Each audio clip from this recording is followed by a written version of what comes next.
നമസ്കാരം. രമ്യ ഹരിദാസ് എന്ന് പറയുന്നത് നമ്മളൊക്കെ എല്ലാവരും സ്വന്തം പെങ്ങളുട്ടിയെ പോലെ കാണുന്ന ഒരു പെൺകിടാവാണ്. ആരോടും വിദ്വേഷമില്ലാത്ത, ജാതി മതങ്ങൾക്കപ്പുറം ചിന്തിക്കുന്ന ഒരു മതേതരവാദി. അവർക്ക് ഇന്നേ വരെ നമ്മളെ പരിചയപ്പെട്ട വന്നു മുതൽ എല്ലാവരോടും നല്ല രൂപത്തിൽ സംസാരിക്കുന്നു, എല്ലാവരും നല്ല പാട്ട് പാടുന്നു.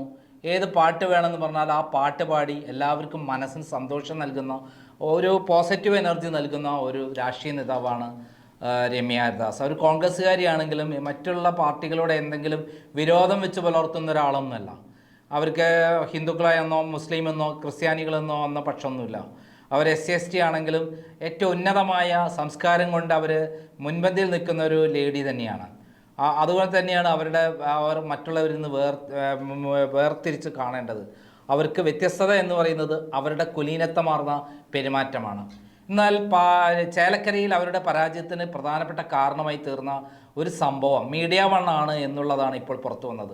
അവിടെ വിഷം തുപ്പുന്ന പ്രചാരണം അവർ നടത്തുകയും അതിൻ്റെ ഭാഗമായി ഷാജൻ സ്കറിയെ ഒരു RSSകാരനായി ചിത്രീകരിക്കുകയും RSSകാരനോടൊപ്പം നിൽക്കുന്ന രമ്യ ഹരിദാസ്, RSSകാരനായ സംഖ്യയായ ഷാജൻ സ്കറിയോടൊപ്പം നിൽക്കുന്ന രമ്യ ഹരിദാസ് എന്നുള്ള രീതിയിൽ അവരുടെ രണ്ടുപേരുടെ ചിത്രം, ഫോട്ടോ വലിയ തോതിൽ പ്രചരിപ്പിക്കുകയും അതിൻ്റെ പേരിൽ ഹിന്ദുക്കളെ വോട്ട് അവർ ഭിന്നിപ്പിക്കുകയും അത് നേരെ BJP സ്ഥാനാർത്ഥിക്ക് ലഭിക്കുകയും ചെയ്തു.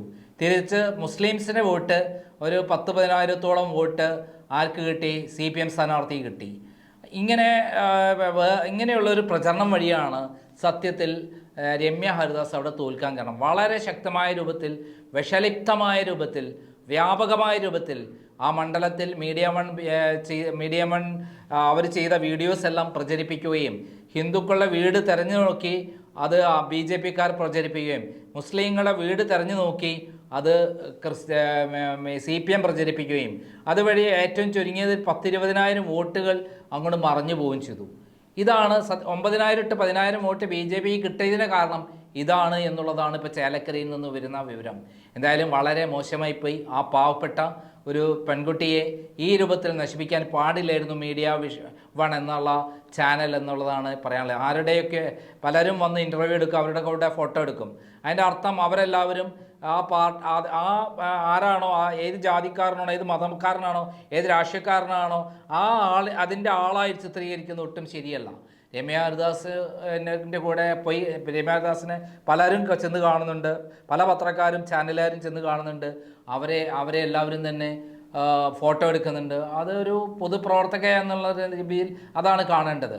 എന്നാൽ ഇങ്ങനെയല്ല മീഡിയ വൺ ഷാജൻ സ്കറിയോടൊപ്പമുള്ള ഫോട്ടോ ഉപയോഗിച്ച് ചെയ്തിട്ടുള്ളത്. ഇതിനെക്കുറിച്ച് ഇന്ന് വളരെ ശക്തമായ ഭാഷയിലാണ് ജയശങ്കർ പ്രതികരിച്ചിരിക്കുന്നത്. രൂക്ഷമായ ഭാഷ എന്ന് പറഞ്ഞാൽ അതിശക്തമായ രൂപത്തിൽ തന്നെയാണ് മീഡിയ വണ്ണിനെതിരെ ജയശങ്കർ പ്രതികരിച്ചിട്ടുള്ളത്. അത് വളരെ ശക്തമാണ്, നമ്മൾ കേൾക്കേണ്ടത് തന്നെയാണ്. എന്തായാലും നമുക്കൊന്ന് ഫുള്ളായി കേൾക്കാം. ഇന്ന് ABC മലയാളത്തിൽ വന്ന വീഡിയോ ആണിത്. അതുകൊണ്ട് തന്നെ ഞങ്ങളതിൻ്റെ ശബ്ദമാണ് കൊടുത്തിരിക്കുന്നത്. ABC മലയാളത്തിനോട് നന്ദി പറഞ്ഞുകൊണ്ട്, കടപ്പാട് പറഞ്ഞുകൊണ്ടാണ് ഞങ്ങൾ ഈ ഓഡിയോ പ്രസിദ്ധീകരിച്ചിട്ടുള്ളത്. പക്ഷേ സത്യത്തിൽ ഇവരുടെ സന്തോഷത്തിൻ്റെ കാരണം പാലക്കാട് ജയിച്ചല്ല, ചേലക്കരയിൽ ഇവർ പിന്തുണച്ച രമ്യ ഹരിദാസ് തോറ്റുപോയതാണ്. കാര്യം വെൽഫെയർ പാർട്ടി പരസ്യമായിട്ട് UDFൻ്റെ 3 സ്ഥാനാർത്ഥികൾക്കും പിന്തുണ പ്രഖ്യാപിച്ചു. ആ കൂട്ടത്തിൽ രമ്യ ഹരിദാസും ഉൾപ്പെട്ടു. വെൽഫെയർ പാർട്ടി പരസ്യമായിട്ട് പിന്തുണ പ്രഖ്യാപിക്കുമ്പോഴും ജമാഅത്തെ ഇസ്ലാമിയുടെ ഉടമസ്ഥയിലുള്ള നമ്മുടെ മൗദൂദി ചാനലുണ്ടല്ലോ, മീഡിയ വണ്ണിൽ അടുപ്പൂട്ടി ചർച്ച ചെയ്യുന്ന നമ്മുടെ സുഹൃത്തുക്കൾ അജിംസും നിഷാദ് റാവുത്തരും സാക്ഷാൽ ദാവൂദ് തന്നെയും ഈ രമ്യ ഹരിദാസ് ഒരു കൊള്ളരാത്ത സ്ഥാനാർത്ഥിയാണ്, അവരെപ്പോലെ ഒരാളെ സ്ഥാനാർത്ഥിയാക്കി തെറ്റായിപ്പോയിരുന്നു, ഇവർക്ക് വോട്ട് കൊടുക്കാൻ പാടില്ല എന്ന് പ്രത്യക്ഷമായിട്ടും പരോക്ഷമായിട്ടും പല ദിവസങ്ങളിൽ അടുപ്പൂട്ടി ചർച്ചയിൽ പറഞ്ഞു. ഞാനത് ശ്രദ്ധിച്ചു. ഇവരെ പരസ്യമായിട്ട് പിന്തുണ പ്രഖ്യാപിക്കുകയും രഹസ്യമായിട്ട് വേല വയ്ക്കുകയും ചെയ്യുന്ന പാർട്ടീസാണ്, നമുക്ക് എല്ലാവർക്കും അറിയാം. അവരുടെ സാധാരണ രീതിയാണ്. ഇവരെ ജനാധിപത്യം വളരെ മോശപ്പെട്ട ഒരു ഭരണക്രമമാണ് എന്ന് അവരുടെ കിതാബിൽ എഴുതി വയ്ക്കും. അതേസമയത്ത് നമ്മുടെ നാട്ടിൽ മൊത്തം ജനാധിപത്യ അവകാശത്തിന് വേണ്ടി വാദിക്കുകയും ചെയ്യും. ഇവർ ഇന്ത്യയിൽ ന്യൂനപക്ഷാവകാശത്തിന് വേണ്ടിയിട്ട് കോര പ്രസംഗിക്കും. എന്നാൽ ഇവർ തന്നെ പാകിസ്ഥാനിലും കാശ്മീരിലും ബംഗ്ലാദേശിലുമൊക്കെ അവിടുത്തെ ന്യൂനപക്ഷക്കാരെ ഭയാനകമായിട്ട് പീഡിപ്പിക്കുകയും കൂട്ടക്കൊല നടത്തുകയും ചെയ്യും. ഇവർ മതേതരത്വത്തെക്കുറിച്ച് നിരന്തരമായിട്ട് പ്രസംഗിക്കും. അവർക്ക് യാതൊരു വിശ്വാസമില്ലാത്തൊരു സംഗതി മതേതരത്വമാണ്. അവർ മതരാഷ്ട്രവാദികളാണ്. ഇതാണ് അവരുടെ സാധാരണ രീതി. ഇവർ പ്രസംഗമൊന്നും പ്രവൃത്തി വേറൊന്നുമായിരിക്കും. അപ്പോൾ രമ്യ ഹരിദാസിൻ്റെ കാര്യത്തിൽ സംഭവിച്ചത് തന്നെയാണ്. അവർ പരസ്യമായിട്ട് രമ്യ ഹരിദാസിന് പിന്തുണ പ്രഖ്യാപിക്കുകയും പരസ്യമായിട്ടും രഹസ്യമായിട്ടും ഇവരെ പുറകിൽ നിന്ന് കുത്തുകയും ചെയ്തു. രമ്യ ഹരിദാസ് തോറ്റ ദിവസം, അതായത് കഴിഞ്ഞ ശനിയാഴ്ച വൈകുന്നേരം അടുപ്പൂട്ടി ചർച്ചയിൽ നിങ്ങൾ ആ ദാവൂദിൻ്റെ മുഖം ഒന്ന് കണ്ടായിരുന്നു. അദ്ദേഹത്തിന് ലോട്ടറി അടിച്ചതാണോ അതോ ഇനി പുതിയതായിട്ടൊരു പെണ്ണ് കെട്ടിയതാണോ എന്ന് പോലും നമ്മൾ സംശയിച്ചു. അത്ര ഭയങ്കര സന്തോഷമായിരുന്നു. പുള്ളി ഭംഗേന്ദ്രയുടെ ഈ കാര്യം പറഞ്ഞു. രമ്യ ഹരിദാസ് ഷാജൻ സ്കറിയയുടെ കൂടെ നിൽക്കുന്ന ഒരാളായതുകൊണ്ട്, ഷാജൻ സ്കറിയയുടെ കൂട്ടുകാരി ആയതുകൊണ്ട് അവർ തീർച്ചയായിട്ടും തോൽക്കേണ്ടതായിരുന്നു, അവർ തോൽക്കുകയും ചെയ്തു എന്ന് അദ്ദേഹം പറഞ്ഞു. അത് ഞാൻ പറഞ്ഞ പോലെ വെട്ടി തുറന്ന് പറഞ്ഞില്ല, അദ്ദേഹത്തിൻ്റെ സൈദ്ധാന്തികമായ വിശകലനത്തിൽ കൂടി ആ കാര്യം വ്യക്തമാക്കി. ആ കൂട്ടത്തിൽ പുള്ളി നമ്മുടെ എറണാകുളം ജില്ലാ കോൺഗ്രസ് പ്രസിഡന്റ് മുഹമ്മദ് ഷിയാസിനും ആ ഒരു മുന്നറിയിപ്പ് കൊടുത്തിട്ടുണ്ട്. ഷിയാസ് എവിടെയെങ്കിലും മത്സരിക്കുകയാണെങ്കിൽ ജമാഅത്ത് ഇസ്ലാമിക്കാർ പണി കൊടുക്കും. കാരണം വളരെ കൊള്ളരുതാത്ത ഒരാളെ ഷിയാസ് പിന്തുണയ്ക്കും, സംരക്ഷിക്കുമെന്ന് പറഞ്ഞു. ആ ആളാരെന്ന് എനിക്ക് മനസ്സിലായി. ഷിയാസിന് മനസ്സിലായൊന്നും എനിക്കറിയില്ല. ഈ ദാവൂദ് ഉദ്ദേശിച്ച് തന്നെയാണ്. അഡ്വക്കേറ്റ് ജയശങ്കറിനെ എന്തെങ്കിലും ചെയ്യാനായിട്ട് അൻവർ എറണാകുളത്തേക്ക് വന്നാൽ വിവരം അറിയും, രണ്ട് കാലിൽ തിരിച്ചു പോവുകയില്ല എന്ന്. അന്നും ഇപ്പോഴും DCC പ്രസിഡൻ്റായിരിക്കുന്ന മുഹമ്മദ് ഷിയാസ് ഒരു വെല്ലുവിളി നടത്തി. അതാണ് സത്യത്തിൽ ദാവൂദ് സാഹിബിനെ വല്ലാതെ പ്രകോപിപ്പിച്ചത്. ഏടോ ദാവൂദേ, തനിക്ക് അറിയാമോന്ന് എനിക്കറിയില്ല. എനിക്ക് ഒരു ജമാഅത്ത് ഇസ്ലാമിക്കാരൻ്റെ ഓശാരമൊന്നും വേണ്ട. ഞാൻ ഇന്ത്യ രാജ്യത്തെ ഒരു പൗരനാണ്, അതറിയാമോ? താനും തൻ്റെ പാർട്ടിക്കാരൊക്കെ എത്ര ശ്രമിച്ചാലും ഇവിടെ ഒരു ഉണ്ട നടക്കില്ല. അത് മനസ്സിൽ വെച്ചോ. ഇനി ബാക്കി കാര്യത്തിലേക്ക് പോകാം. ഏതായാലും ദാവൂദിന് ഭയങ്കര സന്തോഷമായി രമ്യ ഹരിദാസ് തോറ്റതിൽ.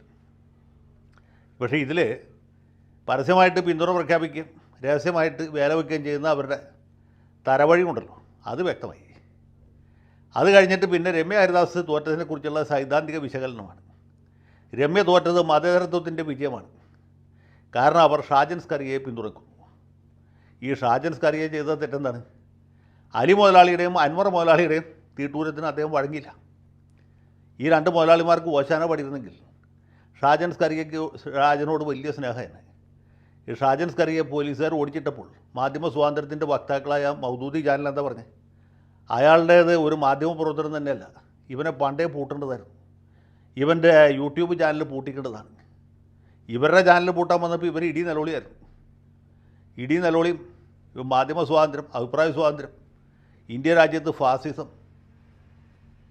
ഒലക്കേട മൂട്, പിണ്ണാക്ക് എന്നൊക്കെ പറഞ്ഞ ആൾക്കാരാണ്. ഇത് പൂട്ടാൻ കാലത്ത് ഇത് നേരത്തെ പൂട്ടണ്ടായിരുന്നു എന്ന് ഇവർ വീണ്ടും അടുപ്പ് കൂട്ടി ചർച്ച ചെയ്ത് നമ്മളെ ബോധവൽക്കരിക്കാൻ ശ്രമിച്ചു. ഷാജന് ജാമ്യം കിട്ടിക്കഴിഞ്ഞപ്പോൾ കേരള പോലീസിനെ അവർ കുറ്റപ്പെടുത്തു. ഇയാൾക്ക് ജാമ്യം കിട്ടുന്നവരെ പോലീസ് എന്ത് പോയിക്കൊണ്ടിരിക്കുകയായിരുന്നു? ഇയാൾ ഓടിച്ചിട്ട് പിടിക്കേണ്ടായിരുന്നില്ലേ? കേരള പോലീസ് തന്നെ സത്യത്തിൽ ഈ മറുനാടൻ മലയാളിയുടെ ഒരു അടുക്കളക്കാരായിട്ട് മാറിയിരിക്കുകയാണ് എന്നവർ കുറ്റം പറഞ്ഞു. ഏതായാലും ഷാജൻ സ്കറിയോടുള്ള കലിപ്പ് ഇതുവരെ തീർന്നിട്ടില്ല. ഷാജൻ സ്കറിയ പോലീസ് സ്റ്റേഷനിൽ ചോദ്യം ചെയ്യലിന് ഹാജരായി കഴിഞ്ഞപ്പോൾ ഷാജൻ സ്കറിയെ അറസ്റ്റ് ചെയ്തു എന്ന് വലിയ അക്ഷരത്തിൽ മത്തങ്ങയിൽ വാർത്ത കൊടുത്തു ഇവരുടെ ചാനൽ. എന്താ കാര്യം? ഷാജൻ സ്കറിയയ്ക്ക് ജാമ്യം കിട്ടിയിരുന്നു. സുപ്രീം കോടതിയിൽ നിന്ന് ജാമ്യം കിട്ടിയ കേസാണ്. അദ്ദേഹം അറസ്റ്റ് രേഖപ്പെടുത്തുക എന്ന് പറയുന്നത് വളരെ സാങ്കേതികമായൊരു പ്രവൃത്തി മാത്രമാണ്. എന്നിട്ടും വലിയ വായിൽ ഒച്ചയിട്ടു, ഇതാ അറസ്റ്റ് ചെയ്തു, പൂട്ടി, ഇവൻ്റെ കത്തിക്കൽ കഴിഞ്ഞു. എന്താ ഇവരുടെ വിചാരം? ഇത് ഈ രാജ്യം ജമാഅത്തെ ഇസ്ലാമിക്കാർക്ക് തീരെഴുതി കൊടുത്തിരിക്കുക എന്നാണ് വിചാരിച്ചത്. നിങ്ങളുടെ ഹുക്കുമത്തെ ഇലാഹിയൊക്കെ പോക്കറ്റിൽ വെച്ചാൽ മതി, അതൊന്നും ഇവിടെ നടപ്പാവില്ല. രമ്യ ഹരിദാസ് തോറ്റുപോയി എന്നുള്ളത് ശരിയാണ്. പക്ഷേ ഇതിൻ്റെ പ്രത്യാഘാതം എന്താണ്? അതൊന്നും ആലോചിച്ച് നോക്കാമോ? ജമാഅത്തെ ഇസ്ലാമിക്കാരുടെ തലക്കകത്ത് കളിമണ്ണാണെന്നുള്ളതിന് വേറെ യാതൊരു തെളിവും വേണ്ട. കാരണം രമ്യ ഹരിദാസ് തോൽക്കുകയും പ്രദീപ് ജയിക്കുകയും ചെയ്തപ്പോൾ ഇടത് മുന്നണിക്ക് ഒരു ലൈഫ് കിട്ടിയിരിക്കുകയാണ്.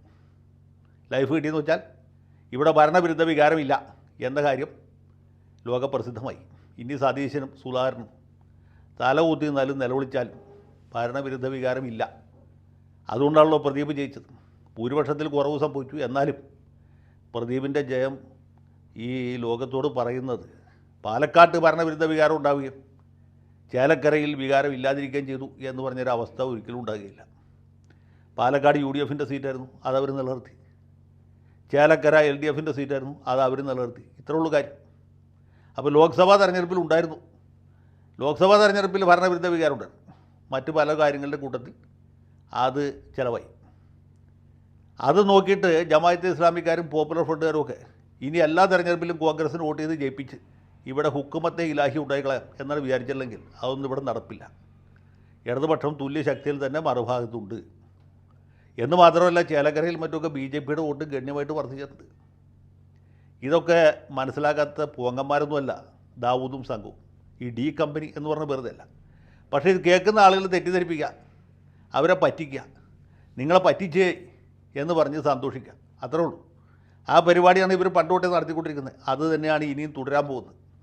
അതുകൊണ്ട് ദാവൂദേ, ആളുകളെ പറ്റിക്കുന്ന പരിപാടി ഇനിയും തുടരട്ടെ. ഈ മൗദൂദി വിജയം അല്ലെങ്കിൽ ജിഹാദി വിജയം ആത്യന്തികമായിട്ട് ഉണ്ടാകും എന്ന് പറഞ്ഞ് ആളുകളെ പറ്റിക്കാം. ഏതുപോലെ എന്ന് വെച്ചാൽ ഹമാസ് ഇസ്രായേലിനെ തോൽപ്പിക്കും, അമേരിക്കയെ അറ്റ്ലാന്റിക് സമുദ്രത്തിൽ മുക്കി താഴ്ത്തും എന്നൊക്കെ നിങ്ങൾ സാധാരണ പറയില്ലേ, അതുപോലെ തന്നെ.